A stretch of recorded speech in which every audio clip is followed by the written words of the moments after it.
Thanks for joining us. I'm Alex Bell, and this is To the Point, where we dive deeper into issues that are impacting the lives of Northern Californians. And tonight, Stockton police are still searching for the person or persons that they believe are responsible for shooting and killing 6 people. Now, all the crimes happening in the dark when people were all alone.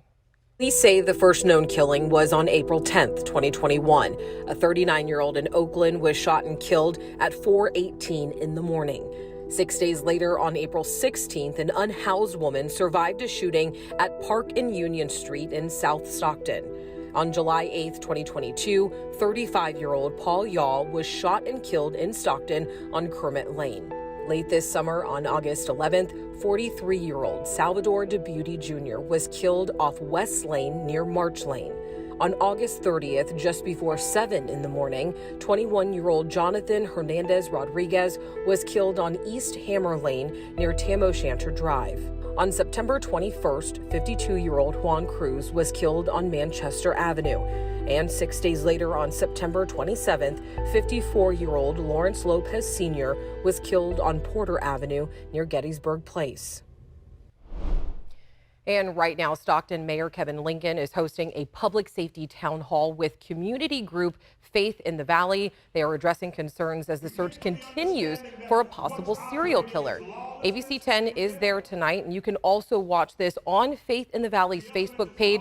They did tell me earlier today that they have Spanish-speaking translators so that all community members can be a part of this situation, because Stockton is on edge right now. There's rising violence in the city. And I also went down to Stockton today to speak with Mayor Kevin Lincoln and community organizer Tony McNeil one-on-one to really find out what's going on. If you had to say one thing to those family members who were impacted by this string of killings, what would you say to them right now? There's no words that I can say right now. There's nothing that I can, or this city could physically do right now that will bring back the loved one that you lost. But you can rest assured that this city is not going to leave one stone unturned. And what about for the people of Stockton who are concerned or really making sure their doors are locked at night, or, they're looking over their shoulder when they go to the grocery store? What do you say to those people who are living here and living in this every single day? What I say to those people is public safety will always remain my top priority as mayor of the city of Stockton. It's going to always remain the top priority of every single elected official for this city and our staff. It will always remain the top priority. But what I also would say to the public is that we can't do this without you. So when you say crime, it's going into crime prevention is what you're saying. What does that look like? Does that look like more law enforcement on the streets? Does it look like programs? What are specific tangible examples? It looks like more law enforcement officers on the street. It looks like the ability for us to do community outreach, the ability to engage our trusted community partners when it comes to violence reduction, intervention efforts, and ultimately prevention. And do you feel like the money gained from that measure, do you feel like it's helping? Absolutely, absolutely. When our ceasefire model was initially introduced in early 2012 timeframe, we've seen a drastic reduction in homicides and overall crime over the years. 2012 was the peak for the city of Stockton with 71 homicides. This year, we have 43 homicides to date, but you'll see over the years, as you look at the trend, there's crime and homicides, it goes in ebbs and flows. Just 2 miles down the street from Stockton City Hall, I met up with community leader Tony McNeil of Faith in the Valley. In the community, are people nervous? Are they scared? Are people really locking their doors at night? What's the sentiment right now? Yeah, so people really are locking their doors. People really are nervous, even the folks on the block. So homies on the street, going home, they're either trying to make sure that they're not outside, being misrepresented or targeted by law enforcement, right? Because, you've got a profile. Anybody in that height and description might fit that profile. So it's like you don't want to be found in the wrong place at the wrong time. Do you feel like between crime prevention and law enforcement, do you feel like they're stepping up in a real way? I do feel like they're there and that they are fully present. And this is, And this is unique in asking that question, because to be fully transparent, I've been organizing for 6 years, and we've had highs and lows, when it's come to— That ebbs and flows. Yeah. Ebbs and flows. When it comes to our relationship in the community. And now I'm talking about communities of colors that are over policed, that are marginalized. I'm talking about my Latino brothers and sisters and my Black brothers and sisters and Southeast Asian communities that are impoverished, and tend to be in hot spots, and we see law enforcement show up in a different way. Right now, in this particular moment, even the hotspot communities have shared feedback that they feel like law enforcement is showing up right. That's huge. That's huge. For Black and brown people to feel like the Stockton PD is present when they need them to be, as opposed to when they don't need them to be, that's huge. That says a lot. And we appreciate news. News is great, all of that, it really is. But it's one thing then when you have leadership coming together to specifically address you in person, it gives a different resolve and a different sense of safety, a different sense of awareness, and it doesn't leave so much room for the imagination. And so even for me as an organizer, just wanting to make sure that I'm creating space. I just need my Spanish-speaking brothers and sisters to know that they belong here and that they're part of this community, that we see them, that we love them, and that we are fiercely advocating for them. And their voices matter. Their voices matter. Yeah. Tony, thank you so much. We appreciate it. I also spoke to Tony about the narrative around crime in Stockton, where a lot of people are just saying, oh, this is Stockton. We've seen people saying that online and, writing about it. And she says that Stockton is the bowl that has just really caught people that have been pushed out of other cities that they can't afford to live in anymore. She says Stockton does not get a lot of resources and that it's just dealing with a lot of problems. Another act of violence near Broadway this morning. After the break, we are hearing from the community about the growing issues surrounding homelessness.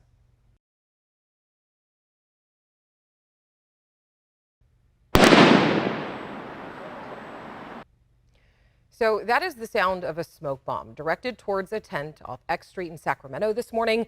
Police say that they believed a shooting suspect was inside the tent, but the suspect has not been found. The shooting victim was taken to the hospital with non-life-threatening injuries before police cornered off the area. And this all happened over on Broadway, right here in Sacramento. And just 6 weeks ago, Starbucks closed and neighbors told ABC 10 crime would only get worse. Van 2 shows us what is and what is not being done. Neighbors and Councilmember Katie Valenzuela say issues began piling up along X Street and Broadway when homeless encampments were moved from under the WX freeway earlier this summer. In August, Jamba Juice closed its doors. A few weeks later, Starbucks did too, citing safety concerns. Here's Starbucks. This used to be a place where families and people could sit and have their coffee in the morning. Now it's shut down and we've got it tagged all over the place. Is this what our city wants to see? Is this the revitalization that they've been talking about? Because I don't see it.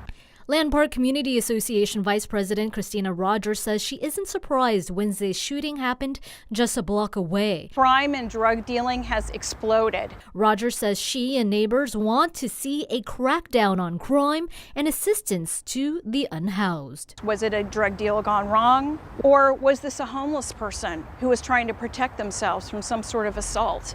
We don't know that yet. But either way, it's wrong, and we don't want that happening. Neighbors and housing advocates have been at odds over the best solution, police enforcement or more housing. Dueling protests shut down Broadway in mid-September. Bob Erlingbush with the Coalition to End Homelessness says more housing is key. This would be not an issue if there was enough shelter and enough safe spaces for our unhoused neighbors. He says homelessness should not be criminalized, but more policing is needed. Let's focus on not the homeless people, but let's focus on who's ever committing crimes of property or against other people, drug dealing, all the rest of it. that would hopefully lower the violence in that area. Sacramento police have said they are committed to improve the quality of life in the city and encourage people to report criminal activity. Now, a frustrating part for people that we have heard from say that city leaders say it is the county that handles homelessness, mental health, and addiction resources, while county officials say these specific issues on Broadway and X are in the city's jurisdiction. Now, I did follow up with Councilmember Katie Valenzuela's office today, and a spokesperson says that there is no update that they are aware of regarding county partnership with the city, but they'll continue to try to find inroads with county and state partners to create resources necessary to effectively address this situation in this area, Alex. Yeah, and it's no easy task because 9,000 people are unhoused just in Sacramento County, and there was also a 67% increase in the last point in time count. That's absolutely right, Alex. Now, the county has invested $181 million annually on homelessness. It also received an additional $25 million in state funding to address the unhoused individuals who are living on the American River Parkway. So a lot of money here, but these services are not up to scale, Alex. All right, Van, thank you. Another ruling about DACA was just released. What it means for thousands of dreamers that live right here in our area when we come back.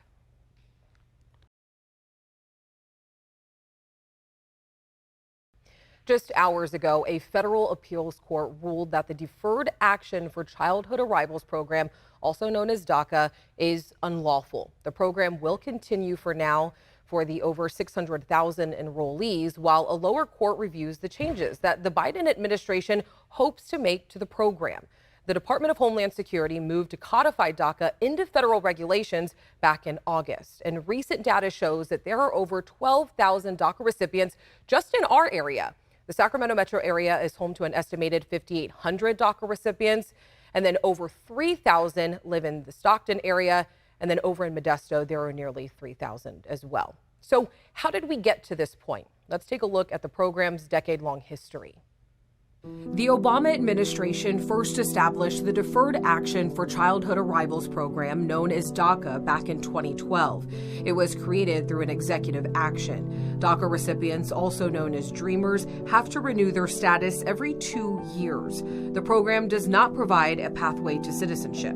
Fast forward to 2017, when former President Trump was in power, his administration declared a phasing out of the program. I'm here today to announce that the program known as DACA that was effectuated under the Obama administration is being rescinded. The University of California became the first university to sue the Department of Homeland Security for its actions, alleging rights were violated. In 2020, the Supreme Court struck down the Trump administration's attempt to end the program. Months later, in 2021, President Biden began his term, and he moved to strengthen the DACA program on his first day in office. But in September of 2021, a new ruling, a federal judge in Texas ruled the program unlawful, saying President Obama exceeded his powers. Now, the future of DACA is once again going through a legal battle in the U.S. Appeals Court. The program could once again end up at the Supreme Court. If you are one of the thousands of DACA recipients in our area, we want to hear your story. Send us an email at tothepoint@abc10.com. With a mix of color and tradition, a Modesto dance group is spreading Mexican culture throughout the city. As part of Hispanic Heritage Month, John Bartel shows us the meaning and the history behind the colorful dance.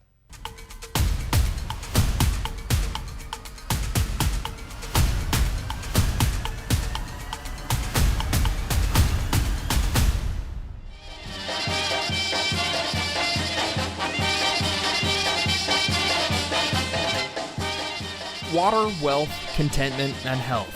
That's the motto written on the archway as you enter Modesto. It's a pretty good motto, but there's one word that should be added. Color.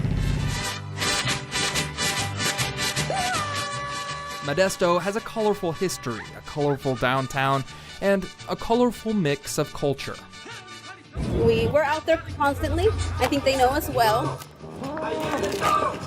For 25 years now, the dance group Ballet Folclórico Los Falcones has been sharing the colorful Mexican culture with the people of Modesto. Each dress is basically telling a story. Like today, the one that we have is Jalisco. The word folklorico is a Mexican term that loosely translates to dance of the people. Every region or every state of Mexico has their own traditional Mexican dance. Folklorico can be traced back to ceremonial dances of indigenous people who lived in Mexico.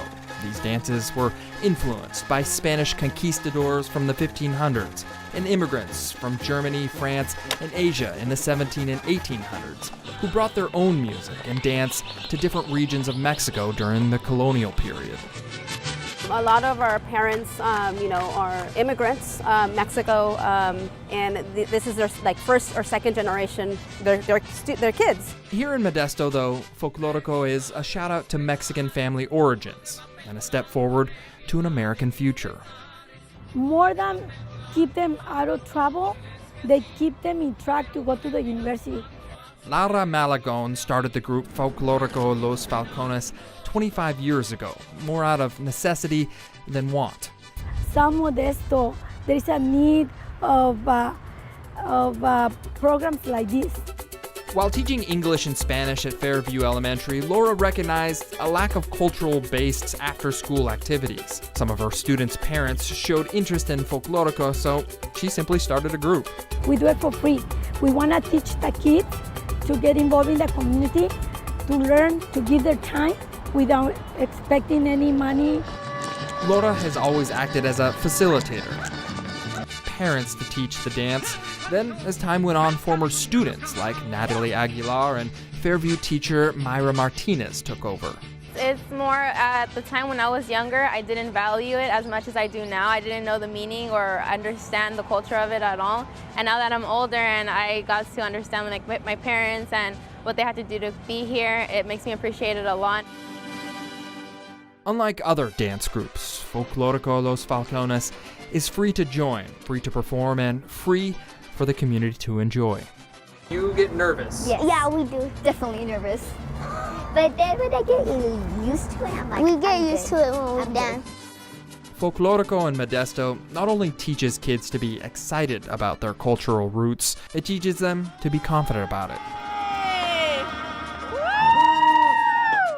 This dress and the dresses and the music and the community, it really makes you feel not only beautiful but connected to your culture and to more, I guess, to your family and your roots. From the colorful streets of Modesto, I'm John Bartel. And going outside, let's take a look at our Gilmore backyard here. Beautiful temperatures as we make our way through this Wednesday. Sacramento at 88, Modesto 87, same thing over in Marysville. And here's a quick check of your 10-day forecast.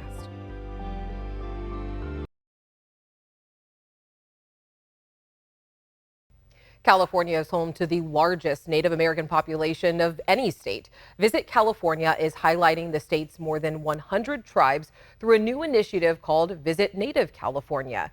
So why now? Visit California's CEO says that the pandemic shifted people's priorities. Coming out of COVID, sustainable tourism is much more important for visitors and for the industry. And who does that best? But our patrons and the heritage of what our tribal establishments have brought to this land. They're the original stewards of the land. It's our foundation. And Visit Native California makes it easy for people to explore things like museums, cultural centers, and guided tours. So we have everything that you need to know at abc10.com/to-the-point. That's all you have to do. All right, thanks for spending your Monday evening with us. Of course, I do want to hear what's going on in your world. There are a million ways to reach me. We have Twitter, Facebook, Instagram, or you can just send us an email. It's that easy. Have a great night. We'll see you tomorrow.